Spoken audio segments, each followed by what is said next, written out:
Okay, I think we are live, maybe. Yeah, I think we are live. We are good to go. Okay, it says stream is healthy.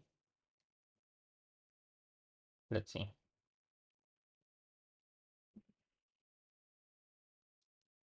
Okay, we'll have to give YouTube a few seconds to actually understand what's going on. OBS says it's good. That's weird. Yeah, now we are live. Should be fine. Let's double confirm.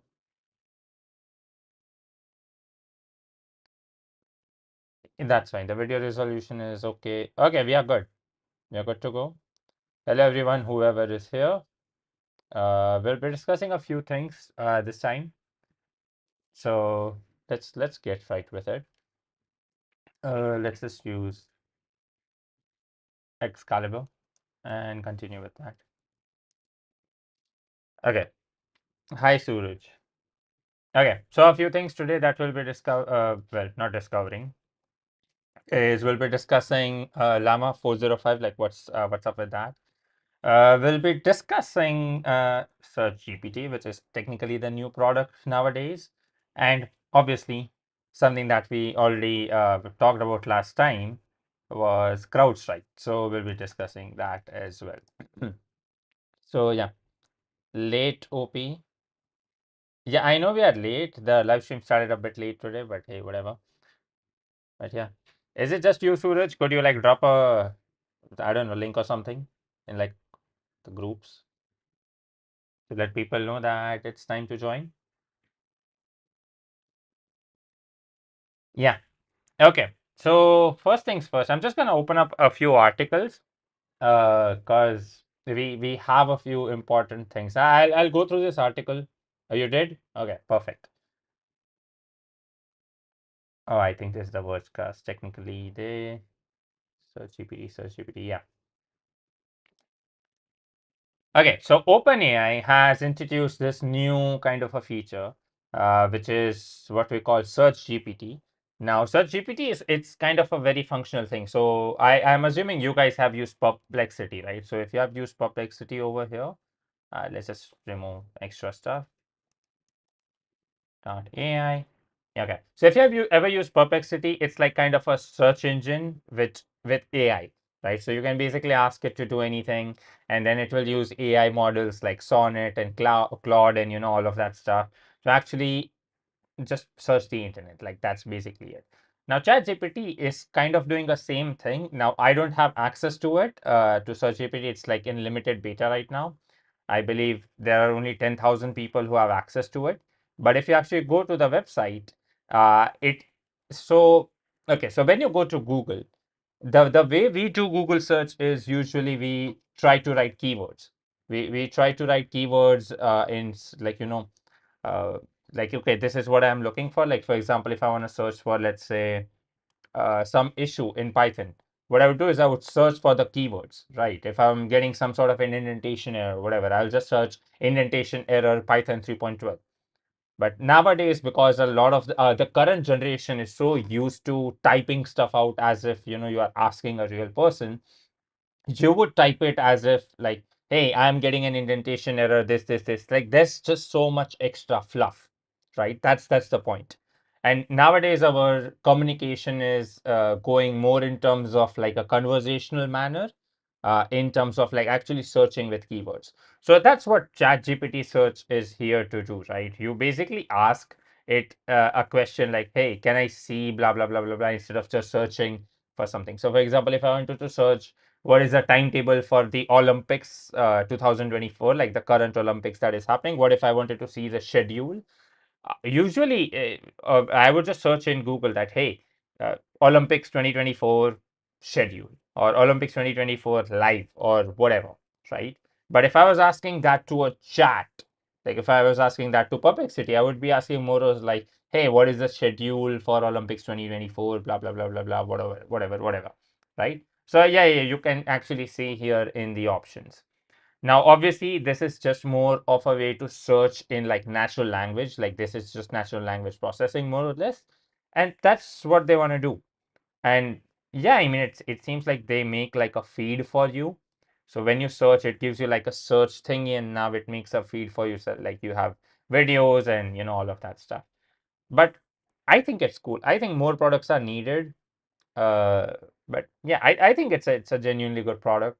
But let's see, obviously they want to kind of, obviously get away from Bing. So you also have Bing over here. Bing kind of sucks. All of you know that. Suraj, hello, cool. Okay, so we have Bing over here as well, but no one uses Bing anymore. I mean, I don't know. I hope you guys are not using Bing, but yeah. So this is kind of a competing product to Bing, but the thing is, Bing is owned by Microsoft. Like Copilot is owned by Microsoft, and SearchGPT, like OpenAI, Microsoft is like a big investor in that as well. So if you think about it, I mean, doesn't that kind of cause like a conflict of interest or whatever? I feel like it does. So I mean, that's just something to think about, right? Also, Takshil, the reason we are not in 16 by 9 is because my laptop screen is not 16 by 9. It's like 3 by 4 or 4 by 3, the way you look at it. So yeah, we switched from using 16 by 9 aspect ratio to like full resolution of my laptop. And that's one of the reasons you might be seeing that the stream might be available in, I believe, 1440p as well. Let's check. I think we have an option to switch to 1440p if you want. So let's go to advanced. Yeah, so that's one of the reasons we have the stream which can go till high, like higher quality if you want. So maybe the bitrate would be a bit better, but hey, whatever. So yeah, right? Yeah, Sunny agrees. Cool. But Perplexity already exists. I do not know search engine, search GPT, not search engine, which is technically a search engine. It would go live very soon. They are just in prototype phase. So yeah, we can see like the full video over here. It's like you're searching for music festivals, blah, blah, blah, blah, blah. And that's it. We are getting some sort of a live feed that, hey, these are the different concerts that are going on, and just stuff like that.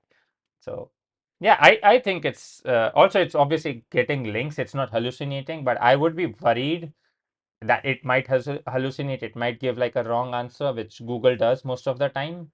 So there's that. Suraj, I think Takshil knows. Yeah. So yeah, I think it's a cool product. My question is, would you guys would be willing to use Search GPT eventually? Also, I know this is a very based, like, because you guys are technically from cybersecurity, I know it will be a very based answer. I just wanted to ask you guys in the chat, what search engine do you use? Can you like just everyone, like there are 8 people online, now 7. Could you like just drop in the chat what search engine do you use? Like, is it Google? Is it DuckDuckGo? Is it Brave? What is it? Can everyone just do that? Because I personally use like Brave. I personally think Brave is awesome. The thing is, when I go live, I have to use Google because still the search index for Google is just amazing, right? Like you cannot beat the Googling of, well, Google. That's the thing. But I personally use Brave, and whenever I want to switch to Google like live, what I can do is I can just search for something. So let's say Olympics, whatever, 2024 schedule.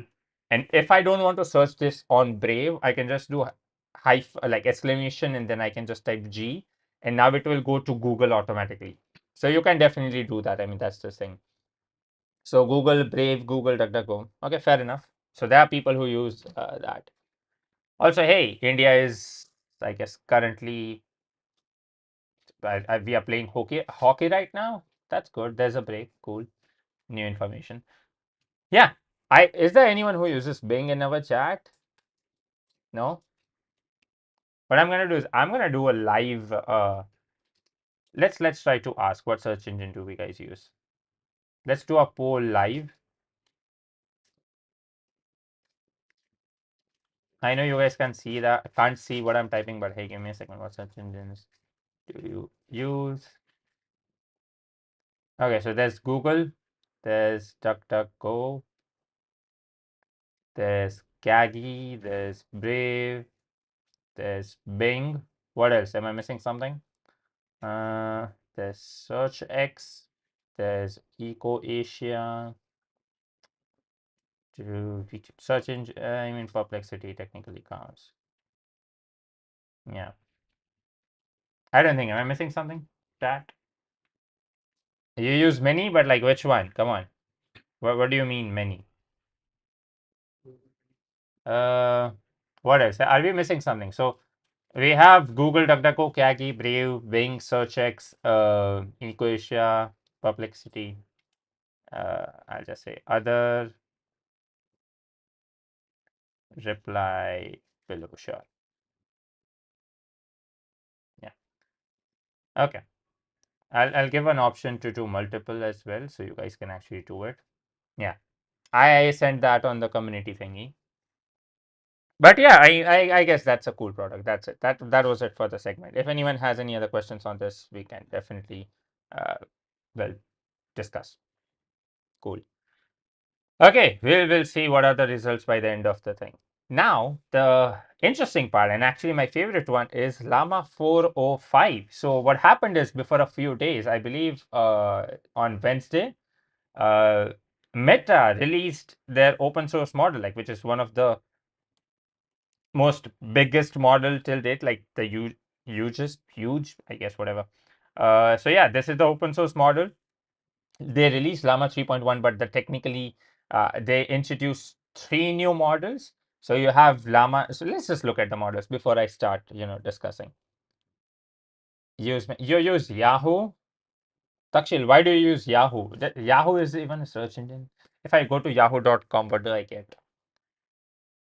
Okay, I just get like it's okay. I don't want to curse, but come on. Why would you use Yahoo? Okay, would Yahoo even know like 3.1? Come on. Why would you do that to yourself? Now, I don't know. It's why are searches related over here? Like, why would you not have that at the bottom? Like, people also like listen. Why would it give me searches related to Llama 3.1 two times? Like, okay, I'm not tripping. Like, you guys can see this. Like, this part is also here, and that's the same part over here as well. Like Llama 3.1 speakers, download, X price for sale, channel. Okay, Yahoo is just stupid. I'm sorry. What you're saying that the images like are good on Yahoo? If you want like a proper image search engine, why are there guns? I'm sorry. If I search for Llama 3.1, why do I get a gun? I don't get it. Okay. Why is there no mention of okay, there's like one llama tree over here, and they're like actual llamas. Now I'll tell you the difference between this and let's say if I search that on Perplexity. So if I just say llama 3.1, look at the stark difference between the quality of searches. Like you can now actually get results like which are like from YouTube and stuff. Let's try it on Brave. So if I just say to Brave, let's just go to search.brave.com. And if I just search for, let's say, Llama 3.1, like, come on, it actually gives you discussions like, hey, you can just check Reddit. Like, probably you won't wanna check Reddit.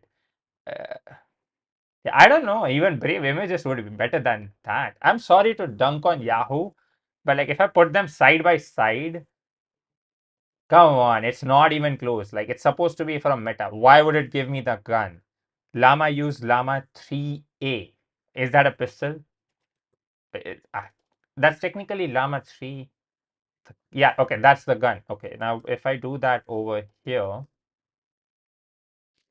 yeah, but that's like 3, but like in Roman numerals. Like that's when it is supposed to give you the gun. Financial is good. Okay, let's you know what? Let's do that. Let's search for stock price Apple. Sure, let's just go to all. So here it is. Stock price up. What feature?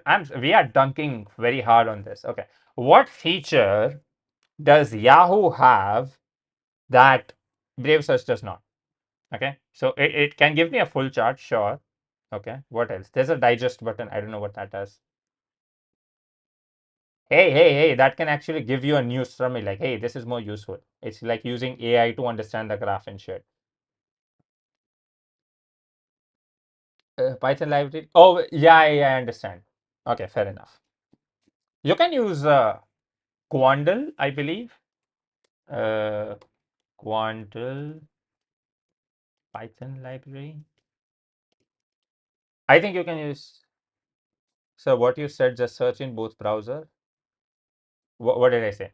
You can use Quandle, Takshil. Quandle is a really good library for like grabbing finance data. Like if you want to learn like machine learning and linear regression and stuff, Quandle would be like your best friend. Yeah. Arc is taking 4 gigs. Yeah, but that kind of sucks. Okay. Give me a second. I gotta change. Hmm. We cannot create new scene on the spot. Okay, guys, I'm gonna disable the screen for just 1 second. Okay. You guys can still see my face, I'm pretty sure. Can you? About comparing Yahoo is best or another browser? Huh? You want me to search that? But Yahoo doesn't have a browser, but I think I understand what you're trying to say.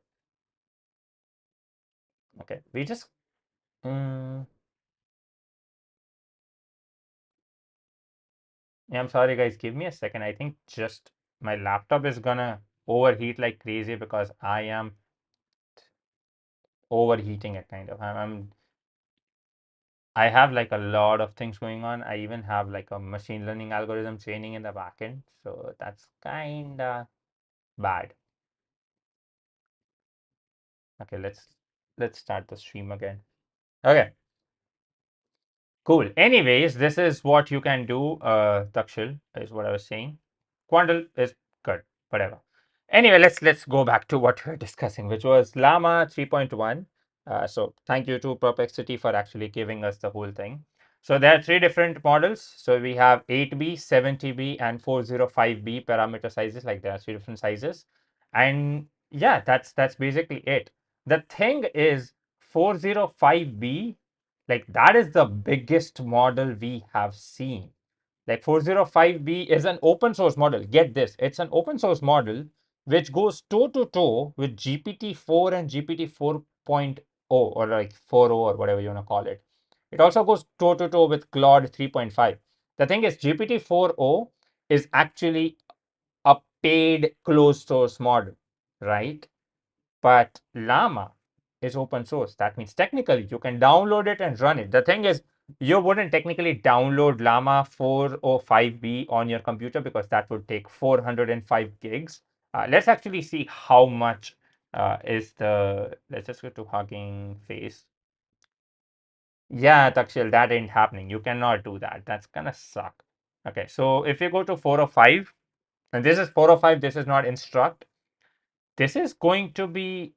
I'll have to sign up. Give me a second, guys. We'll sign up really quickly. I am pretty sure I already have done this. Really, do we have to do this live? There's no affiliation. AI developer, sure. Affiliation, none. Submit. Damn it. Okay. Llama 3.1 405B size. Okay, so can someone just write that somewhere?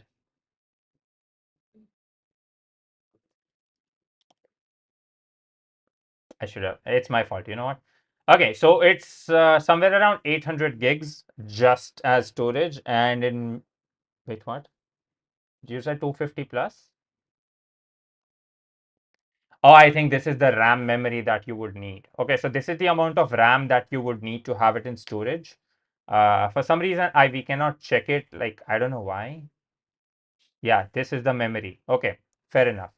So I think you must have checked the init4 memory, which is the well, technically that's the instruct model, but if you want the full model, which is FP16, you would need 810 gigs of RAM space, which is like a lot. So you would need 800, yeah, 8 of them, which gives you like 640 VRAM. That's a lot of GPUs. That's a lot of GPUs. And that's crazy. So even if you wanted to like do a full fine tuning, that would take 3.25 terabytes. That's cool. Okay, so ideally we would never be able to use it ourselves, but if you actually go to let's say Open Router. So let's say you want to still use this. You can go to services like Open Router, and Open Router will let you do that. Like Open Router will give you the flexibility to run these models. So if I want to run this, let's say Meta Llama 405 billion, it's going to be cheaper compared to me running 4.0. So let's just put let's just do another one, Open Router. And let's just put this side by side and let's see how much it's going to cost us.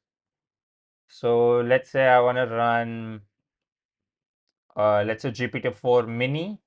Okay, mini is going to be substantially cheaper. We don't want, let's check GPT-4. GPT-4. Latest one. Yeah, this one's stable.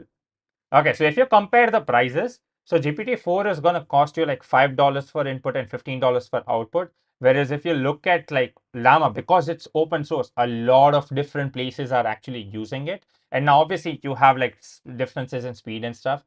But if you were to use this is going to be considerably cheaper, like $2.8 for input and $2.8 for output. Also, this is for like 1 million tokens. This is a very good deal. In fact, I would suggest like this is actually a really, really, really good deal compared to OpenAI. Like obviously, GPT-4o is only available on the official OpenAI, like you know, web server, and Azure because that's just Microsoft.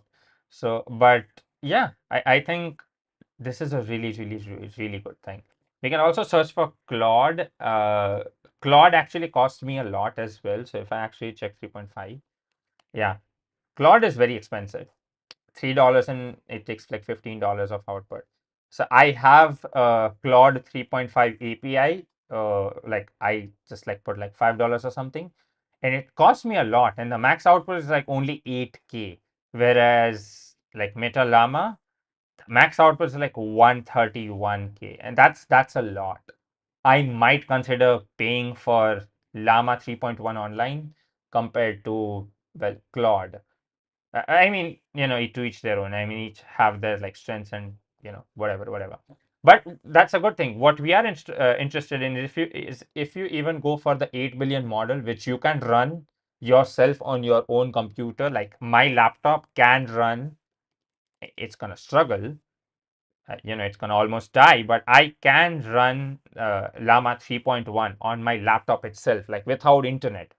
And if you guys remember from last year's Hackers Meetup, that is what I did. I ran Llama 2 on my laptop, and that was the uncensored version of Llama, right? So I think this is a pretty good thing. Now we have 3.1, like in less than a year. I believe the last Hackers Meetup was on, uh, what was it? It was December, right? And in December, we had Llama 2 uncensored, and now we have Llama 3.1. Like it's not even been a year, it's more than like what, 7 months, 8 months, and we already are up to such a good model which can go toe to toe with GPT-4 and GPT-4o mini and stuff. I'm gonna close Olama before it like fries my laptop, but that's just speed that we are going with, and I think that's awesome. Also, the another thing that we have an advantage is the model weights are open. So like if you want to train this model yourself, so ideally what you would do is you would use Llama 405b, and then you would use that to create your own model. Like you would use that to create your own fine-tuned model, which can basically do whatever you want. Like you can self-train a model, let's say, to only answer, let's say, cybersecurity questions. So you can create your own cybersecurity model. It's not that easy, but it's not that difficult as well. You can fine-tune it pretty easily. I think that's awesome. So yeah, I mean, you can just pay like what, $10, $20 like once. Like maybe you guys can do it as like a project eventually.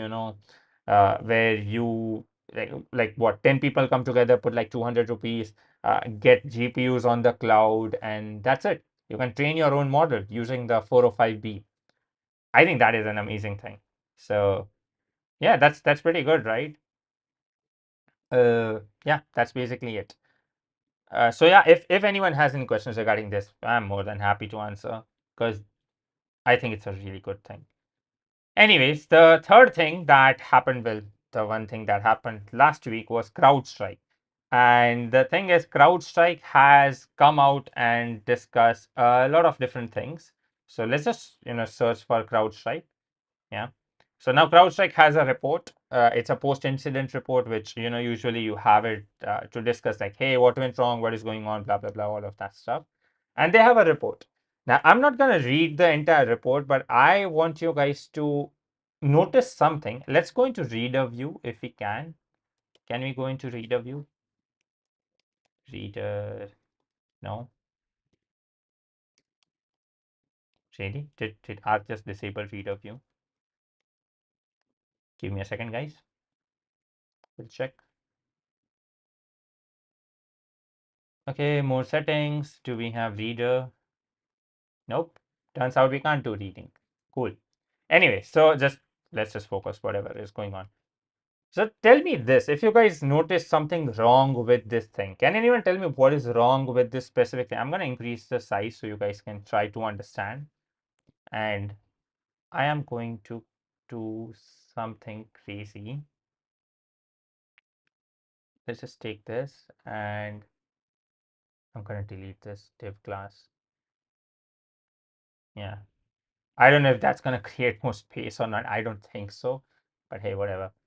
We can try. Okay. That kind of broke things, but that's okay. Okay. Can anyone tell me what's wrong with the thing? Like, this is okay. So, this is an incident review. Like, they're just discussing that, hey, what went wrong and stuff. Uh, like, if you actually go through this, this gives an explanation of, hey, what actually went wrong, what is going on, blah, blah, blah, blah, blah, all of that stuff, right? Now, if you actually search for the word sorry, there's none. There's no sorry. There's no Yeah, there's only a statement from the CEO which is like has one apologize in it, and that's it. And that's not even in the official blog post. This is from the CEO that was given back when stuff was happening. But I wanted to focus over here. Okay, they are not taking responsibility. I'm going to read through this, and it's kind of it will make sense in a while. Okay, so this is a CrowdStrike preliminary post-incident review or PIR, where they will be detailing like the full investigation and whatever they have used, they'll just explain the whole thing. Okay, so this is even a non-tech person can understand this. So on Friday, whatever the date was, as a part of regular operation, CrowdStrike released a content configuration update for Windows Sensor, and which led to an issue. Now, they did it on a Friday, which they say it is like 4 a.m. UTC. Now, for America time, that should be like what, -4. So this was like 10 p.m. in America, I believe, in US. Now, imagine on a Friday, Saturdays and Sundays are off, guys. Okay, so if you're in a if you are outside India, Saturday, Sundays are off. Okay, people value Friday nights as opposed to Saturday nights. Okay, no one works on a Saturday. I'm just letting you guys know it's very normal to not work on a Saturday. Okay, colleges are also off on Saturday. Just letting you guys know. Okay, I know I'm hitting a nerve with a lot of people. I know a lot of interns are gonna shout right now, hey, I work on a Saturday. But hey, at least you are getting a half day, right? Right? You're getting a half day. I hope so. Cool. So they do this on a Friday at 10 p.m. Okay, they release an update, knowing very well that on Saturday and Sunday there are IT people like, see, there's this one rule, there's this one meme. You do not push a fix on Friday because your Saturday and Sunday, if something goes wrong, it will be a horrible thing. Okay, if you notice a lot of big hacks, a lot of big bank heists, a lot of big hacks, they happen during holiday time. They happen during Friday, Saturday, Sunday. Because the hackers know that if something is going to go wrong, IT people are not going to be available on Saturday and Sunday, right? You will not have SOC people or SOC people waiting, being in the operation center. Like, you will not have like 100% people. It's not going to make sense. That's the thing. And so that's why these hackers target during holiday time when there are less people. And that's one of the reasons we people, and in cybersecurity, you have staggered shifts. Okay. Which just means, in very simple terms, like, you don't have your SOC department just running 10 to 6. You have morning shifts, you have afternoon shifts, you have evening shifts, and you have night shifts. Same goes with the IT people. Okay, IT people have night shifts, morning shifts, regardless of wherever you are staying. Okay, so salute to those IT people who actually are in night shifts. Salute to those SOC people who are doing night shifts.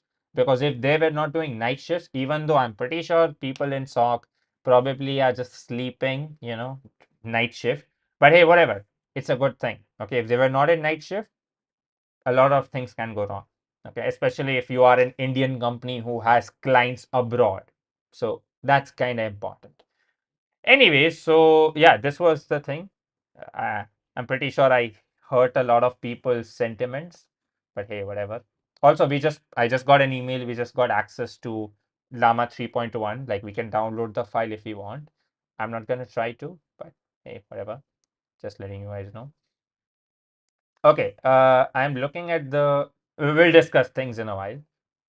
I'm looking at the search engine while I vote, and I can try to. I'm not going to try to screenshot it, but around. So, how many people voted? I think 20 people voted. 12 of them use Google, 7 of them use DuckDuckGo. No one uses Kagi.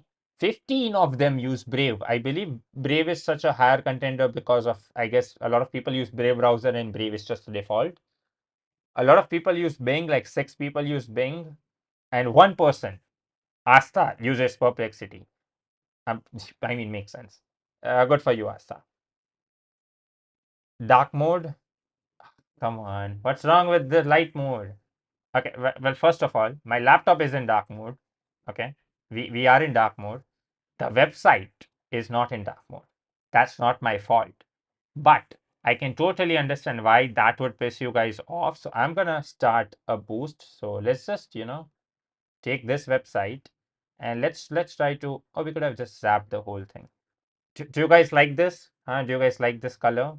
We can try any color we want. Okay. Anyway, I'm gonna try to. Yeah. Is it cool, guys? We good? Dark mode? Huh? Okay.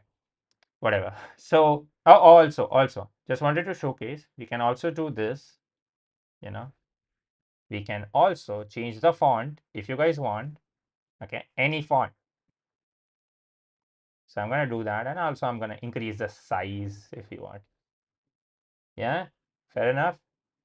Also, we can zap stuff if you don't like. If you don't like the. Also, this is very weird. I just wanted to showcase.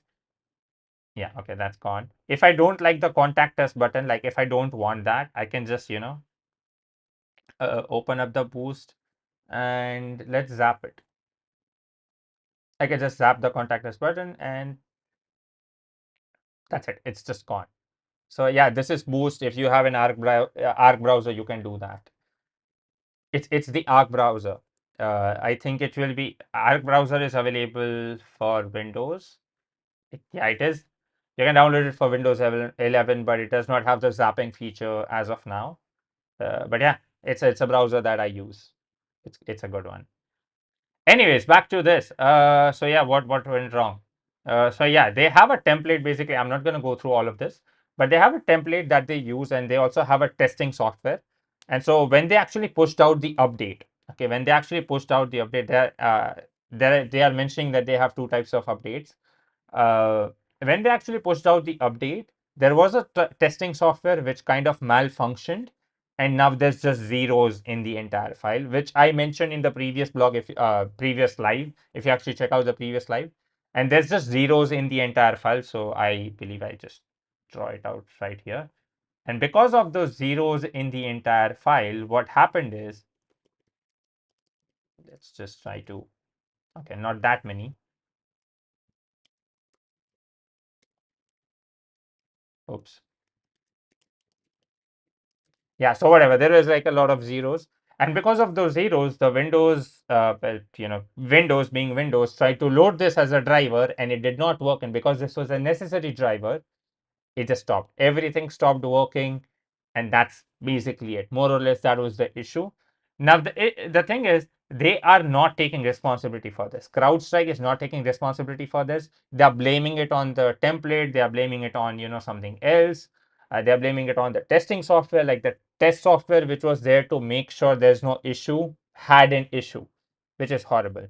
Anyways, they are suggesting that they could have done a lot of different things. So first and foremost, they mentioned that they could have done local developer testing. Now, my question is, why would you not be doing testing already? If you are sending an update, even if they just took that update and if they even put it on like a Windows VM or a virtual machine, they would have known that this is a faulty update. They also do not have any rollback thing. Like if they send an update, they cannot roll it back. It's just horrible. Stress testing, fuzzing, and faulty injection. They didn't do any of this. That's the thing. Stability testing and content interface testing, whatever. Like if you think that your file has all zeros, why is there not a program which is going to stop it in the middle and be like, hey, listen, your file has all the zeros. Maybe don't push it. So yeah, these are just some of the things that they should have had. Another thing that they should have had, in my opinion, is something known as the concept of rolling release. So if you have used Kali, you might have known what I'm talking about. So this is what you call the rolling release cycle thingy. Okay.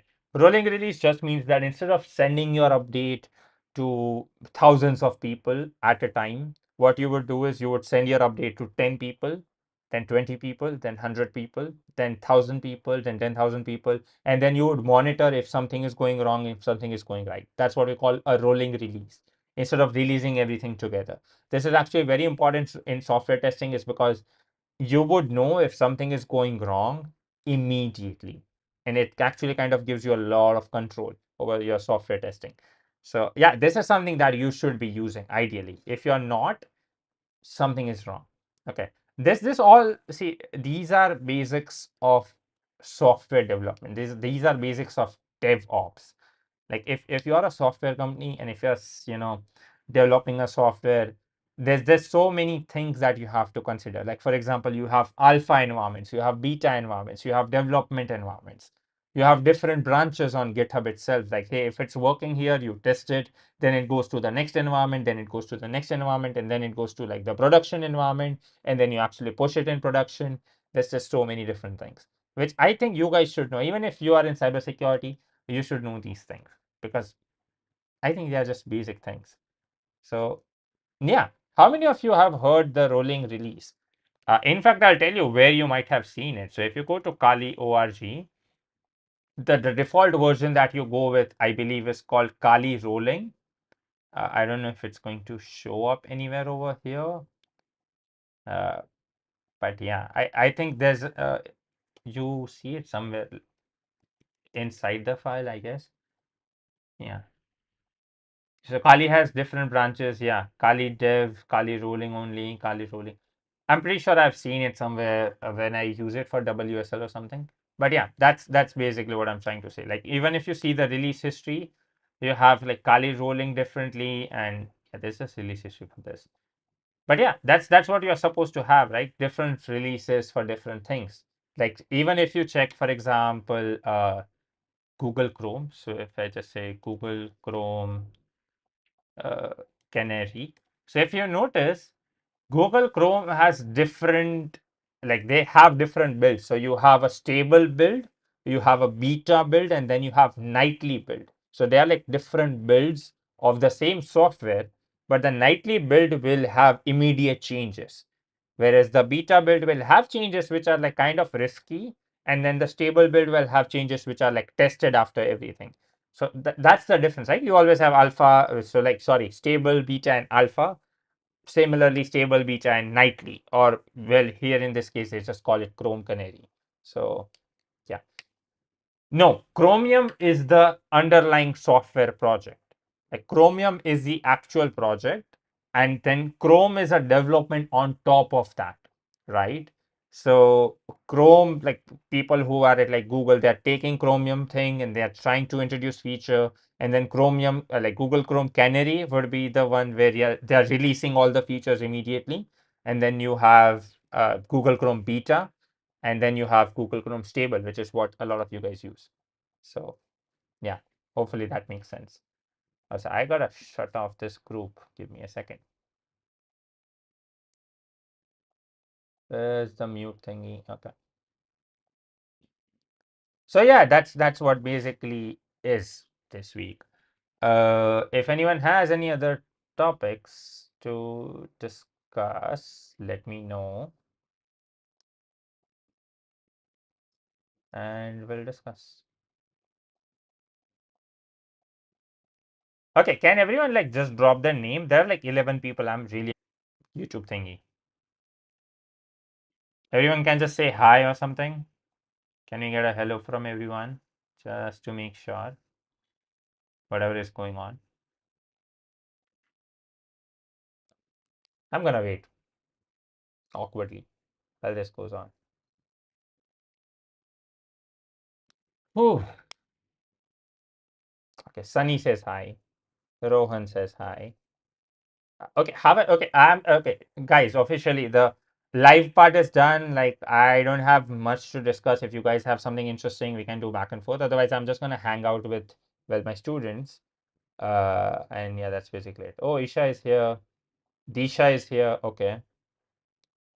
So is GPT AI or algorithmic learning? I'm pretty sure that was a mistake of your keyboard. That's just Gboard. I understand. AI or algorithmic learning program. Uh, okay, that's a bit difficult to explain. So there's a paper. All you need is attention, which I know it sounds like a song, but there's this paper which is sorry, attention is all you need. Yeah, attention is all you need. If you go to that paper, if you read this paper, this was the original paper that was in, I believe, 2017, which discusses the use of something known as transformers. And that's where you have GPT coming from. The T in GPT stands for transformers, right? So all attention is all you need. And if I just like GPT along with it, you will understand why this is such a big deal. So there are a few articles like this one. This one is my favorite. If you actually go and read this article, if you try to understand this article, it will try to tell you that is it an algorithm? What is it actually? Uh, so yeah. Okay, only one, two, three, four, five people said hello. Three are anonymous. That is fine. Do you guys want me to like give you a basics of machine learning right now? We can do that. I cannot promise it's going to be accurate. We can definitely try that if that is something that people are interested in. Recently I've been trying a lot of machine learning and AI and like something like for my side projects. So we can definitely try that out. Yes, okay. Suraj, don't you have that as a subject? Do you guys have AI as a subject in your syllabus? I don't think so. Maybe. Whatever. Okay, let's open up Excalibur and let's just start. Okay. So first things first, machine learning is a lot of things. Okay, I know. Okay, we are going to use this as a YouTube video later on. I'm just going to clip this. Okay, so let's start. Oh, you have AI/ML as a subject. Okay, perfect. So what I want you guys to understand in very very simple terms is that machine learning is not one thing. It's a lot of different things. Okay, it's a lot of different things from mathematics to linear algebra to a lot. Okay, what I want you guys to do is forget everything you know about machine learning, AI, anything that you have heard, forget about it. Okay, if you think AI is ChatGPT, forget. Not exactly. We'll discuss. Okay, algorithms, not exactly AI. Okay, the thing is nowadays people are using AI everywhere where it can just be a very simple if statement. People are using AI that hey, this is AI powered, this is that, but in reality that's not the truth. We have been using AI since a long time. We have been using AI for our Google Maps. We have been using AI for Google Images. We have been using AI every single time we do voice to text, right? Every single time we speak something and Google understands it, like our Gboard understands it. That is AI. We have been using that since 2013, 14. In fact, your algorithm that you have on your Android for like battery management, it uses AI. It uses machine learning. In fact, even if you go back a little further, for example, if I were to just open up, let's say, let's open up the default weather app. So if I were to open up the weather app right now, this is my location, right? So this is showing my location, and this is saying that, hey, Ahmedabad, this is what a critical alert, whatever, go away, right? That, hey, this is what is going on. This is the temperature, all of this. We have had weather apps since what? Long, long ages, like long years, like what, 10 years, 20 years. This is AI. All of this simulation, all of this is AI, this is machine learning. How do you think that I can predict that tomorrow, that when I'm going to go watch Deadpool in the morning, it is going to rain? How do I know that? How do I have that much information? Because this is machine learning. This is what is happening behind the scenes, right? So yeah, we have been using machine learning and AI since a long time. In fact, if I'm not wrong, it has been since around before, like, we have the digital computers we have. It's like 1960s or 70s or something. Before internet was a thing, machine learning has been a thing. And it all stems from a very basic thing. In fact, if we search for the first machine learning paper, I'm not sure, but I think it goes back to, yeah, 1950s. Okay. Suraj has already did after attending college lectures. I think you are referring to the fact that you forgot everything. Never mind. Okay, so even before 1950s, we have had statistical methods which were defined and refined. Then you have machine learning research that is happening using simple algorithms. Then we have Bayesian methods, which is like, just probability and stuff. We have a lot of things, right? And then in 1980s, so I would consider, say, up till now, it's just algorithms. In 1980s, they discovered something known as back propagation. Okay, what you guys are learning right now. Okay, so what you guys are learning right now is, maybe you are learning something about neural networks and stuff. So I'm just gonna try to draw a very simple neural network. If I fail at it, give me 1 second. Let's just do one over here. Let's try to zoom out. Okay, let's copy the whole thing. No. That is not what I wanted to copy. Let's try again. Copy, pasta, and okay. So consider this a very simple neural net. Okay, I know you guys are maybe like, hey, what is this? Why are we drawing suddenly? Uh, Suraj, I hate you. I know the cameo. Can you like just not do uh like spoilers for Deadpool? Okay, I haven't seen it, but I know the cameos. Okay, so how about let's not do that.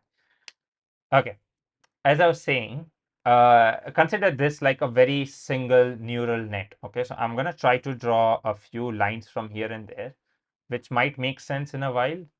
Uh, this is gonna take a while. Give me a second. This is a very tedious process. Okay, so some nodes are connected, some of them are not connected. Uh, I should have just used, okay, neural network image. Yeah, you know what? Steal when you can. Okay, guys, always remember, if someone has done something better than you, just steal it. Instead of trying to recreate it horribly, just steal it. Okay. Yeah. So let's just steal diagram from geeks, because you know what? That's good spirit. Anyway, so we have something known as input layers, we have hidden layers, and we have an output layer. Okay. Now, what I want you guys to understand is, this might look very daunting. This might look like very crazy, like, hey, what is going on? But in reality, it's just linear algebra. Like, what do I mean by that? So what I'm trying to tell you is, the input layer over here, okay, this has just some numbers. Okay, so we'll go to the original diagram. Okay, and if I try to zoom in over here, and let's say this has I don't know 4, or let's just keep it between 0 and 1. So let's say this is 0.4. Oh, I think it's because the length is bigger. Let's just do medium. Okay, so let's say that is 0.4. This is 0.2, and then let's say this is 0.43. Then sure, and then let's just put some value over here, which is like say 0.9. Okay, now let's say these are just stupid numbers, whatever that is, and then you have these lines, and these lines also have some sort of numbers. So let's say this line has 6. Okay, let's say this line has 3. Let's say this line has 8, and let's say this line has 11. Okay, so we have these certain numbers, and that's basically it. So this node, so this specific node that I'm moving my mouse over right now, like this specific node, let's just try to zoom in, control. So this specific node will have the value. Okay, okay, guys, shut up. Come on, let's not do spoilers. So this value will be 0.4 times whatever this is. Okay, so this is what my node is. So this is what I would call a node, and this is what my weight is. Okay, so what I would do is if I just multiply both of them together, so like this is 0.4, this is 6, so this would be what, 2.4. Okay, so that will be the value over here, that is 2.4. If we do that for every single node, okay, if we do that for every single node, and if we get to the original diagram over here, so let's actually go on the internet, find something interesting which might have, as I said, guys, we always steal, so yeah, we have inputs. Let's just take this as well. Really good image. We'll just steal it. So let's paste it over here. And yeah, as I was saying, you just have a summation function, and that's it. You just pass it on to the next node. So we have this F over here, like we have this output. So that is like every single node in the hidden layer. Okay, it's just mathematics, pure mathematics. And what will happen is, if we can just have one example. Yeah, these are the inputs, weights, whatever. Okay, I think this is a good one. Let's just put it over here. Yeah, so if you look at it, this is what is happening basically. Okay, and then you have a summation, and that's basically it. If you have more than one nodes coming to a specific place, so let's say 0.2 was also going here, which is completely possible. You don't have to have one node per one, inner node. So let's say this value could be 7. So in reality, then this wouldn't be 2.4. It would be like 6 times. So I'll just write it over here. 6 times 0.4 plus it would be 7 times 0.2. Okay, and then whatever is the answer will be the final value. So let's just do it very quickly. You would have 2.4 plus 1.4, and that's going to equal to what, 3.8. And so this value would now be 3.8. And that's just it. It's just mathematics that is happening. Now you might be wondering, okay, how is this even remotely related to ChatGPT? Like, how does something like this become an algorithm? Like, how does something this complicated look like an algorithm, or how does it even become a neural network or machine learning or anything at all? Well, that's the thing. What I would eventually do is, so let's say I have my input layer. So imagine all of these are filled with something, something, something. And in the output layer, let's say I only have, is there a way to hide? Let's try. Can we fill it? Give me a second, guys. Trying to figure out something. Okay. So imagine if we only had two outputs. Okay. Okay, maybe we can kind of do colors. Give me a second. Let's just do white. Okay. So imagine we only have two outputs. Okay. Let's say this output is a dog. Okay. Let's just increase the size of dog. And let's just say this output is a cat. Okay. Now, imagine after doing all of this, let's say I'm putting some image over here. Okay, now the input layer will have pixels of the image. So let's say image is just, let's say you put an image of dog. So let's just search for a dog very quickly. Give me a second. Dog, dog, dog. Let's pick up, you know what? German Shepherd should be fine. Or let's pick up this dumbass. This Chihuahua. Okay, we don't like Chihuahuas. Chihuahuas are horrible. Okay, so let's just put Chihuahuas over here. So imagine this little hell spawn is our input layer. Okay, now how would this be an input layer? So what you would do is you would go inside the array. Okay, so you would actually find out the pixels. So let's actually do that as well. Pixels of image online. I don't want to resize them. I will look at the pixels. Uh, Image pixel converter. Let's see that. Resizer. No, no, no, no. Okay. Give me a second. Oh, wow. Hey, we don't get political over here, guys. Now, see the pixels of an image. I don't know. Can we do that? Okay, so if you look at it, if I click over here, we can actually see that this is the pixel value. Okay, so if I let's just take the nose. So this is the pixel value. If you guys can see it, this is 108/82/68. That is the pixel value of red, green, and blue. Does that make sense, everyone? Hopefully, yes. Can we all agree to that much? So this is the formatter. We are using RGB. We can also use RGB and amplitude function, which will just tell us what is the like kind of an amplitude, like, hey, how much are we using this? But that's completely fine for now. We'll just use this one. Okay. I hope that is making sense for everyone. Okay. Now, but that is not what I wanted to do. And let's just go back over here. And if I, for example, were to take this pixel and it just looks like 10, 11, and 13, so which is very close to black, like you would have 0, 0, 0 for black. This is the value over here. Okay. Now, what do I do is I take all of these different pixels. So you guys can see the pixel, right? I take all of these different pixel values and I would put all of those pixel values inside the input layers. Okay, so let's say this image was 256 by 256. What I would do is I would have an input layer which is 256 by 256 layers long. Okay, so my input layer would be 256 times 256. So that is what 256 times 256. That is like 65,000. These many thing. Let's just try to increase the size.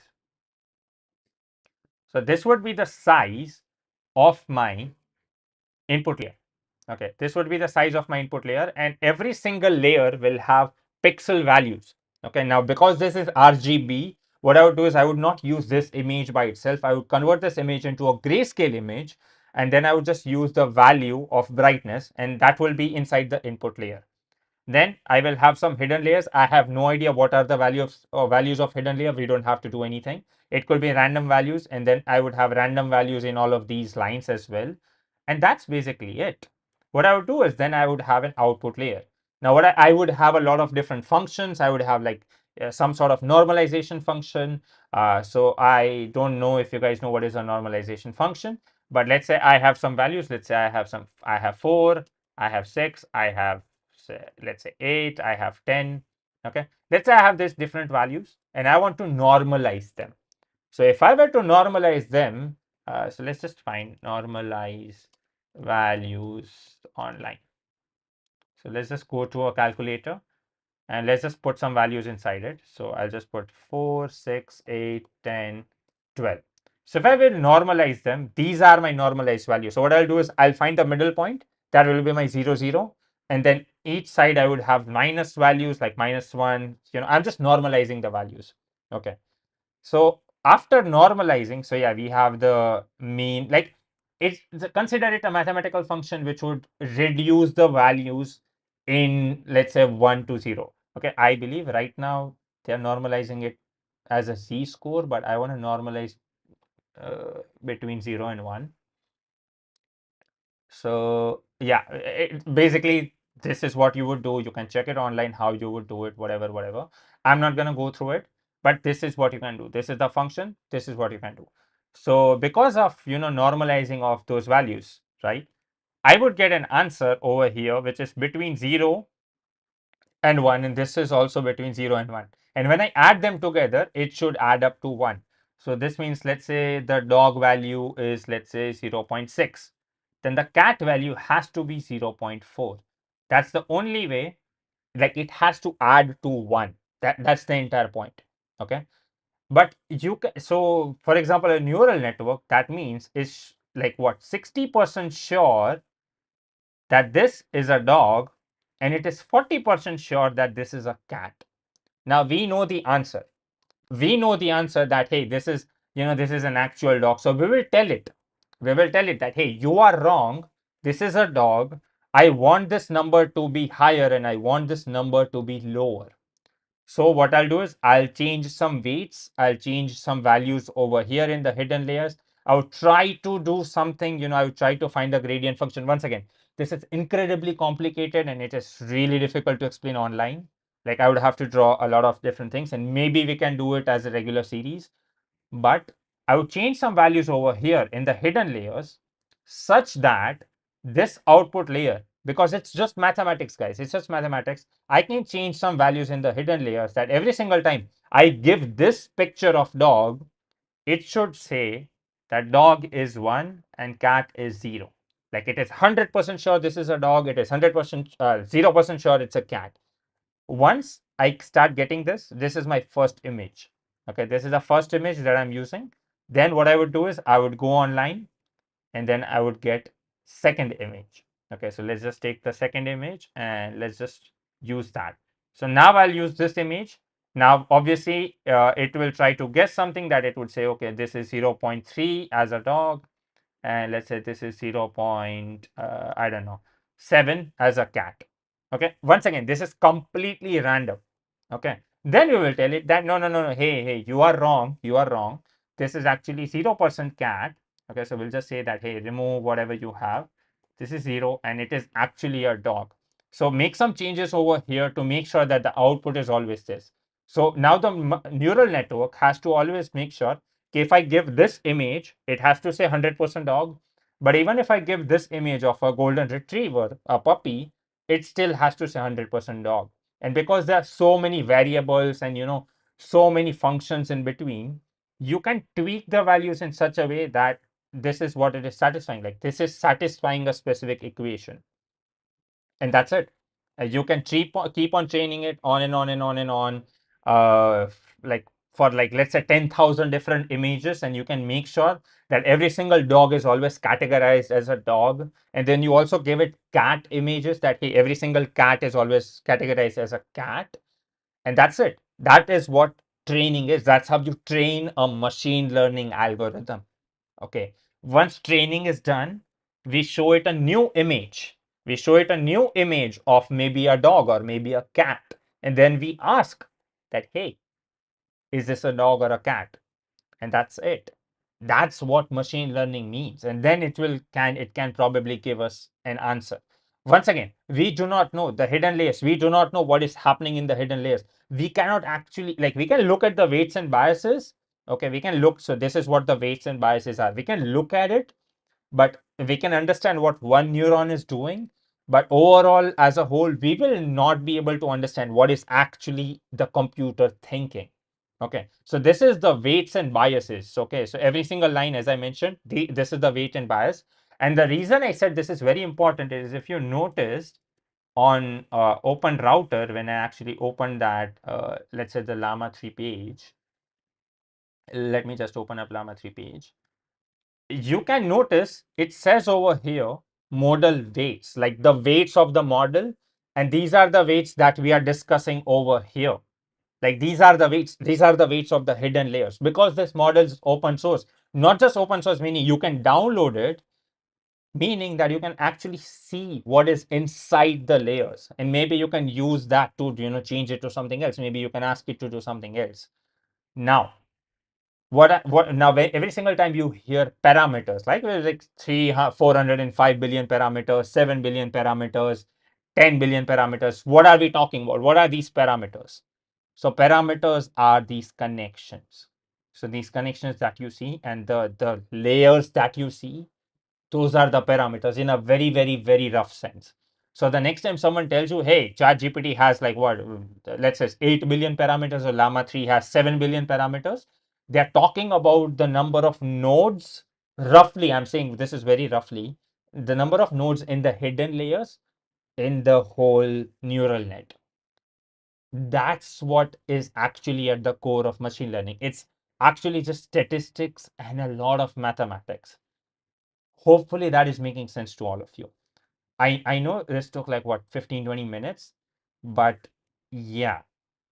So yeah, this is where the YouTube clip ends or whatever. If this is supposed to go on Instagram, that's where this clip ends. Thank you for watching. Subscribe to like YouTube channel, eStudy or whatever. Okay, for the live people, hopefully this made sense. You haven't dog cat example in ICSF SEM 5 students. What are you talking about?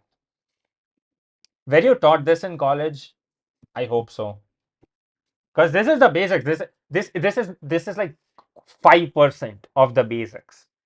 There's so much more. There's information about linear regression. There's actual statistical models to discuss. There's linear regression, random forest, ridge ridge regression, gradient bounds. There's so much stuff. Okay, that's what you're supposed to learn.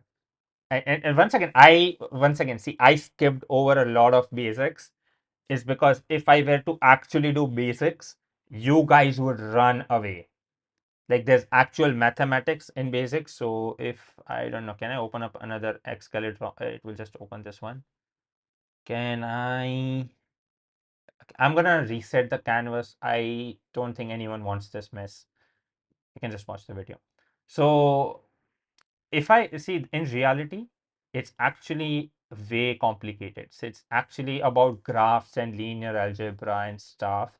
And like if I were to entertain you guys for 5 more minutes, if you guys don't mind that, it's about let's just use Desmos. I think that would make sense for graphs. Yeah, just give me the Suraj is just rolling in the chat, whatever. Okay, so imagine we have certain points. Can we do points in Desmos? Please tell me, can we do points? A equals 1 comma 2. Okay, we can do points. That's fine. Let's label them. B equals question. Can we do points without labeling? Yes, we can. Thank you. Okay. So let's say that we have another point. Let's say we have uh, a few other points here and there, and people can just start giving me points, different points, 4 comma 6, and let's just label all of them. Okay, let's keep one other outlier. Let's just put 6 comma 4. Sure, 6 comma 4. Let's just put 8 comma 9. 8 comma 9. Sure. Okay, so if you look at this diagram, and if I were to tell you, okay, this is let's say these are different random points.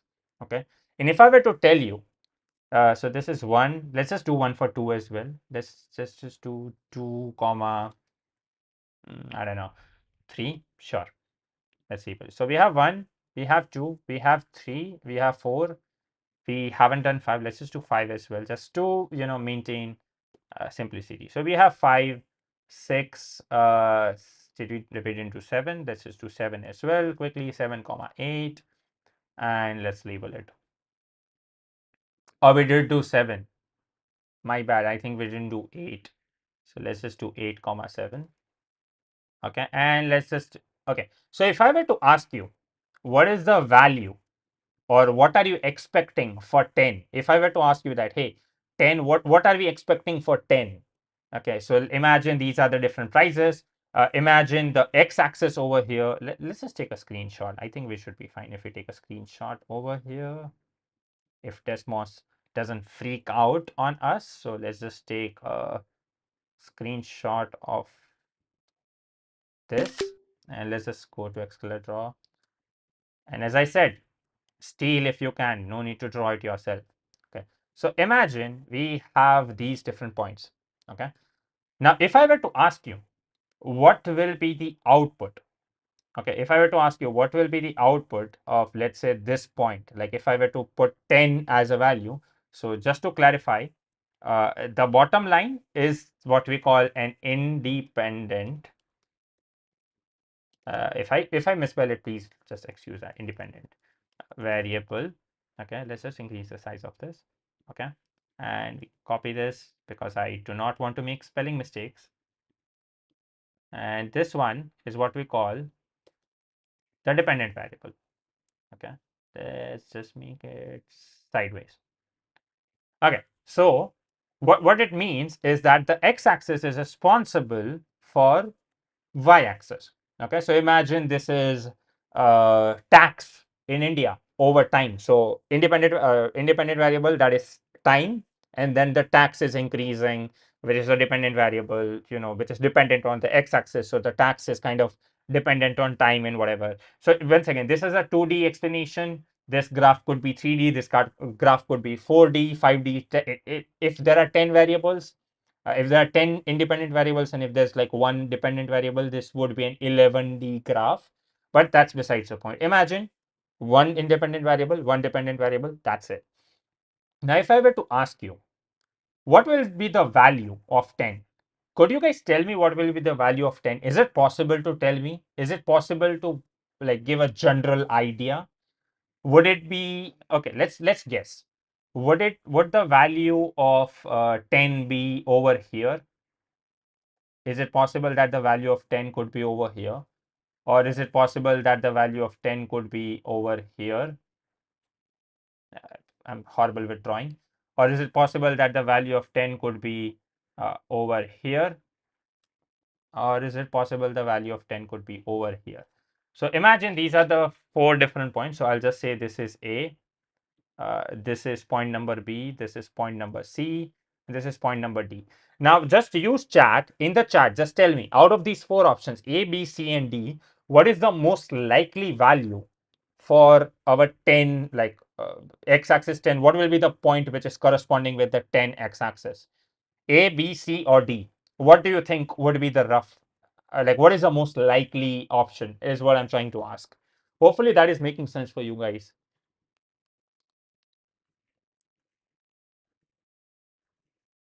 Whew. Come on, guys, everyone participate. I don't know if this is going over your head or maybe I'm overstaying my welcome at this point, but hey, whatever.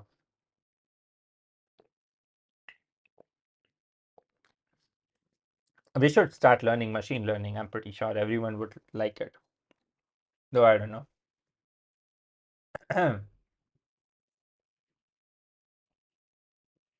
You guys reply, I'll check my messages.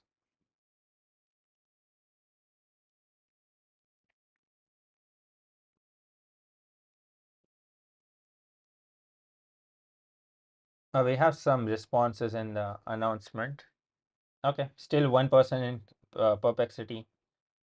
Now two. Okay, guys. Wait, is my live stream behind?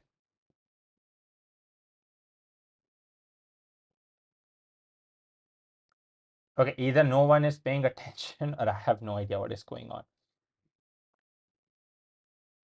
Okay, never mind if you guys are not going to respond. What I'll do is the answer is B. Okay, it's more likely that this is going to be B. Okay, did we are live, right?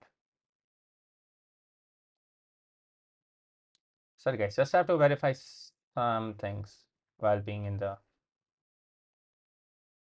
Oh, you are here, Suraj. Okay. Wow. Cool, never mind. Okay, you guys are here. Okay, I'm just simply asking what value would be the next value. So like for 1 it was 2, then for this point was this, like this point was here, like 3, 4, 5, 6, 7, 8. All I'm asking is what value is more likely to be next? Like would it be D, would it be C, would it be B, or would it be A? So like from A, B, C, D, what is the most likely value that we might have? I just want that answer. Would it be A? Would it be C? Would it be D? Would it be B? Like ये चार values में से what value are we expecting to be the next value after all of these points? Wow, you guys are slow. I have to ask my video editor to remove the silence from between, but yeah. Mostly B. Thank you, Rohan. Yes. So it would be mostly B. The reason we can C, okay, that's fair. Fair. I don't know why Suraj would say C, but okay. So the reason we, our human brain can actually look at it and be like, okay, we are kind of understanding where the general trend is going towards, right? It's like I would imagine if I was in your place, I would imagine a line to be passing like this. Okay. I would imagine a line is trying to go like, in the middle from somewhere like this. And I would just try to make sure like, this line is like in the center between like, most of the points. What I'm trying to do is I'm trying to minimize the distance between this line, whatever line we have, and all of these different points. So you can see this is point number this. Let's just draw a few more lines. So this is the distance over here, and this is the distance over here. So what I'm trying to do is I'm just trying to minimize the distance this line has from all of these different points. Okay. Let's just do this. Oh, I think we did A 2 times. Yeah, that's fine. And I would try to create a line which would minimize all of these distances. Like, so this is 1, this is 2, this is 3, this is 4. Like, obviously, I'm considering all of these as well. So I have to make a line which is minimizing this. Now, if I actually go inside the mathematics of it, it's actually pretty simple. I would just try to create a very simple formula and just try to calculate the distance. And that would be what we call, let's just write the distance. So the total distance is actually, we try to calculate it with squares, but whatever. I can call it x1, then x2, and then dot dot dot, because there are 9 variables. I have x9, and all of them are actually squared. Okay, so we obviously find the square of them. Why do we find the square? It's a bit complicated, but this is the squared distance from the line. Okay, and our job is to minimize the distance. Okay, our job is to minimize the distance, and so this term is actually called the least square distance. Okay, we want to find the least square distance. We'll try to adjust the line here and there. We'll try to move it up and down. We'll try to adjust the angle of the line. We'll try to do all of this. Obviously, we know that the equation of the line is just mx plus c, right? So you're just trying to just change the equation. Okay, that's what I'm trying to do. Like this equation, I have to change the values of m, x, m and x in such a way, and obviously the c, that this distance becomes the lowest. How do I do that? Well, if you have ever learned differentiation and integration, all I need to do is I need to find the global minima for this function. And that's where differentiation comes along, and that's when a lot of fancy stuff happens. But this is what machine learning is. I'm trying to find the least, like this is my loss function at this moment. Okay, I'm trying to make this function go down. I want this value to be less. And that's what it means. If the value is less, then I can create this line. Okay, and wherever this line goes on 10, so this is where where my point would be, like somewhere over here, I guess. Okay, so that's where my answer would be, like, hey, that is what I'm predicting in future. Okay, this is how people use machine learning to predict stock prices. Okay, this is what it means. Okay, that is how linear regression works. And if you notice in the previous example that I did with dog and cat, and I told you guys that, hey, this has to go towards dog and this has to go towards cat, like the machine learning algorithm, there as well, we have a loss function and we are trying to reduce certain values. So like if I want the cat to go down, like if I want the percentage of cat to go down, I'm still using a loss function, which is just this graph, but in like what, 11D or 12D or whatever. So that this is what machine learning is, more or less. Okay, hopefully this made sense. This was a very, very, very rough explanation of what is linear regression, but yeah, this is what we call linear regression. This is the first step to machine learning algorithms. So to Suraj, answer your question, which was like, hey, is GPT an algorithm, or is it, what was your original question? Or is it a learning program? Its learning program does not make sense. Okay. GPT isn't learning in real time. It's not learning every single time you say something to it. It's not doing live learning. It's not. That's where back propagation comes in, but that's a whole separate thing. Okay, I'm legit telling you, this is an entire semester worth of syllabus. It's an absolutely amazing thing. If you want to learn about AI, I would suggest please start. This is amazing. Okay, but as I said, have to make AI ML algorithm. Yes, Rohan. When I was, I believe, in 11th, 12th, I believe I was in first year of college.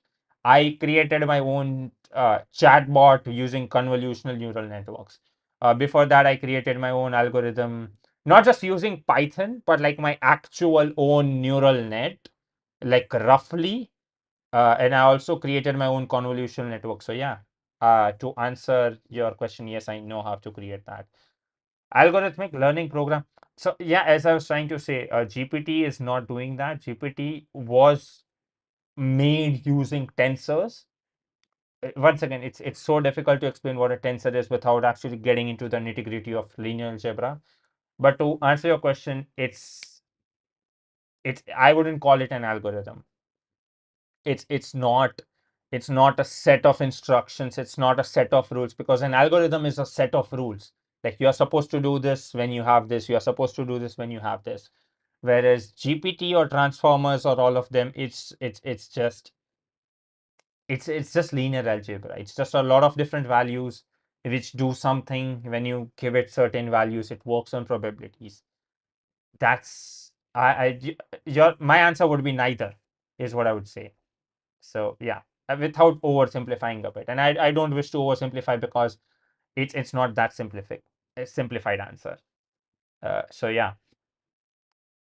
that's it. Any other questions? I think we just managed to answer one question of Suraj. But yeah, hey, whatever. Make it a series or topic for future. I'm very bad with commitment, right? I still have to. So we finished the first, like, we finished the entire batch of like S3 buckets. The GitHub batch knows right now that I haven't given a single lecture on GitHub right now, and it's just time, man. I'm not getting any time. I'll try my best. I wouldn't want to do it in a video sense, because a lot of times what happens is, because I'm so used to a class environment, it doesn't make sense for me to do a video, because I don't know what type of questions you might be missing. Okay. Because when I teach in a classroom, I'm constantly asking you guys, hey, what do you think? What do you think? What do you think? And my teaching style is more like, hey, this is what you think. This is what you are saying. Let's try to find a middle ground. And usually my teaching style is, I want you guys to answer. Okay. This is kind of breaking the secret. But if you have noticed in class, instead of me outright giving answers, my strategy is always to make you guys come up with the answers on yourself. And some of you might have had an aha moment, like, oh, that's why. That's my goal. My goal is always that the student should always have, oh, so that's why we do this. And whenever it connects, like in your head, maybe you have that big brain animation, like, your nerves connecting. That's what I want. And so that's why I usually, like, might teach something on a live. I don't know. We can do a live. I don't know. Maybe we can do a live just for this. But then I don't know. It depends. So maybe like a webinar or something. You didn't have answer to this question, Suraj. Why didn't you just ask it? You can just ask it. Okay, I don't know. For example, if let's say I were to book a venue. Okay, if I were to book a venue for Easterly, and if I were to charge you guys only for the cost of the venue, and if I just took 2 hours or 3 hours of just machine learning and AI, would you guys be interested? I wouldn't charge for anything other than the venue. I don't want your money. There would be no snacks, there would be no stickers. We can do stickers and snacks if you guys are okay to chip in. Like, let's say, for example, if everyone gives in 100 rupees, and if there are, let's say, 30 people who are showing up, and the venue costs around 2,500, we can take that 500, we can spend it on stickers, we can spend it on goodies. We can spend it on, like, I don't know, something. We can figure it out. I don't know. Uh, Once again, as I said, Easterly is like an open source thing. I don't want to benefit from Easterly, like not monetarily. So I don't know. Would that be a thing that you guys? Okay, so a few people said yes. Okay. So I have had a talk with Ria, if you guys know. Ria, the CA from our group, and we kind of discussed a board games kind of thing as well. So maybe I'm just thinking out loud right now, and I would just let's just close this thing, close, and let's just go to OBS and let's try to. Okay, doing this live is gonna suck, but hold on. Yeah, this should be fine. I'm not even centered. I do not care. Let's try to make us centered in a way. And okay, and we are centered now. Okay, this is a centered view. This should be fine. Okay, you guys can almost see my post-it notes over here. Okay, so if ideally, please ignore the margins. If ideally we could say have a 2 or 3 hour session on machine learning, let's say we pick a Sunday or a Saturday, whatever is convenient for me, not for you guys, and maybe we guys can have some board games at the end. So like after the session is done, we can just sit and play chess, we can sit and play carom, we can sit and play, I don't know, oh no, if you want. I honestly don't know. Would you guys be open to that? But then I would have minimum. So the thing is, the issue with all of this is I would need RSVPs before we start, right? Before I can even start asking for a venue, I would need certain commitments. Hopefully that is making sense. So for example, if 5 people are saying yes, and if the venue is costing, like, let's say 3,000, I would have to charge you guys more. I personally, at that point, I would just put in my money. Like, I don't want to charge more than 100 rupees, honestly. But yeah. Hmm. Okay, any other ideas? I'm just thinking out loud at this point. Maybe we can do I don't know, book or uh, no problem. Okay, so I know the moderators would be there. So we have what, 4 moderators that will just show up. Okay. And at this point it's just what, 2 moderators and like 1 person who's live. So we have moderators who will show up. We'll have a lot of people. The thing is, a lot of people in our Easterly audience are from Baroda. I mean, yeah, they can technically show up. If people from Baroda are showing up here, if people from Gandhinagar are showing up to college, looking at you, Suraj, I'm pretty sure a lot of people would travel as well. Yeah, we can figure something out. I would have to discuss this with my team, obviously. We'll see what we can do. Yeah. Cool. That's it. I'm not gonna overpromise on live. We'll probably have a call with the moderators later on, maybe like just discuss a few things. We'll see. Cool. That's it. Thank you for joining. Thank you for joining the live. Hopefully you learned something new. I know we kind of went overboard, like 1.5 hours. So whoever stuck, we can play spoilers. Suraj, I'm gonna watch Deadpool tomorrow morning. It's fine. You know what? I'm immune to that. I will regret saying that, but hey, whatever. As I was saying, thank you for joining. There 7 people are still here. So glad you guys are still here. Thank you for watching. If you have anything to ask, if you have anything to add, any future suggestion, comments, likes, whatever, let me know. And feel free to. So what I'm gonna do is the machine learning part, I'm gonna clip it and I'm gonna share it on YouTube. So if you guys could share that, that would be really nice. And that's it. Thank you for watching. I'll see you in the next live or the next video, whatever. We'll see.